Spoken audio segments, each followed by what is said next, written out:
Kanina pa man sa panimula ng ating programa, binanggit ko na yung mga iniisip at madalas ding binabanggit sa aking mga panayam ng mga friend cardiologist natin na ang mga nagkakaroon ng sakit sa puso, no? At iba pang mga heart disease ay dahil sa isinisisi nila sa fats, no? Sabi nga mataas na kolesterol. Pero ano ba ito? Ha, Dok, na sinasabi dahil daw po sa asukal o dahil sa matatamis.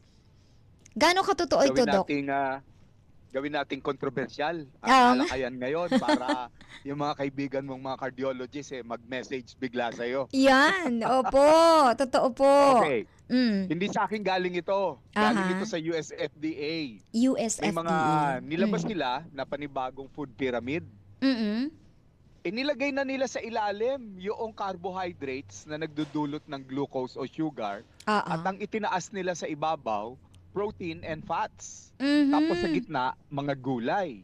I So, see. kabaliktaran nito noong araw na pinalalabas nating meal plan Oo, na oo. Go, Grow and Glow. Naalala Yes, mo yon? oo. Go, Grow and Glow. Na Mm. marami ang carbo, tapos ay may gulay, tapos konti lang ang protein. So binaliktad dito ngayon inverted pyramid na. Kasi sabi ng US FDA, eto dito na ngayon na controversial ha. And you Opo. heard it first sa Todo Serbisyo Todo-Todo. Mhm. Bakit? Bakit? 'Di ba? Mataas ang kolesterol. Nag-imbento ng gamot na statin drugs. At Yes, naging yes. ano na ito, Mga parang tatin-tatin. candy. Oo. Parang candy na kaliwat kanan inirereseta sa mga pasyenteng mataas ang BP, mataas ang kolesterol at LDL and trigly. Bakit? Nagkakamatayan pa rin sa edad na 60. Yes, Dok. Oh. Bakit nga ba gano'n, ha? So that means baka hindi yun ang tunay na culprit. Kasi sinisisi natin kolesterol, kolesterol.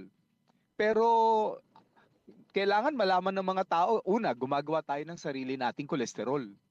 Pangalawa, hindi porke mataas ang kolesterol, lahat yon bad kolesterol. Kalahati nun, good kolesterol din.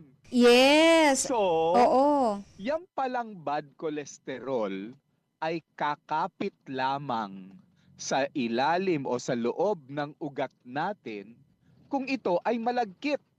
Alam mo naman ang mantika at Aha. kolesterol madulas yan eh. Yes, yes. Opo. So ano magpapalagkit dito? Asukal, carbohydrate, Mhm. para Mm. siya maging malagkit at kumapit sa loob ng ugat natin. Yon ngayon Ah. ang sinisisi talaga nila.